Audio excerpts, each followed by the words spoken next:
अस्सलाम वालेकुम नाज़रीन, हमारे सिरा HRJDO न्यूज़ यहाँ पज़ीर हुनर ख़बर शामिल कयूं था। असद अली सुमरो जी दौलतपुर में महबूब खान मोहल्ले में हज़रत महबूब शाह बुखारी रहमतुल्लाह अलैह जो सालियानो उर्स मुबारक काल खान निहायत अक़ीदत ऐं एहतराम सां मल्हायो पियो वञे। काल महबूब शाह पाड़े जे मोहतरम मक़बूल अहमद बुर्रो साहब पारां उर्स मुबारक जूं इब्तिदाई तक़रीबूं मुनक़िद कयूं वयूं।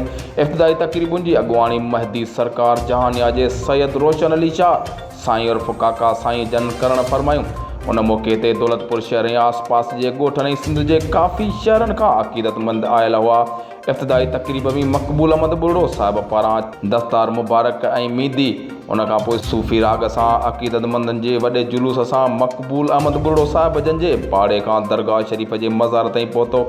इब्तिदाई तक़रीब में हज़रत महबूब शाह बुखारी रहमतुल्लाह जे मज़ार ते चादर मुबारक चाढ़ी वई, दस्तारबंदी करी वई ऐं मेंदीअ जी रस्म पिणु अदा कई वई। उन मौक़े ते सैयद मुनवर अली शाह साईं जन पाण पिणु मौजूदु हुआ। उन मौक़े ते सैयद मुनवर अली शाह साईं जन पिणु पाण मौजूदु हुआ।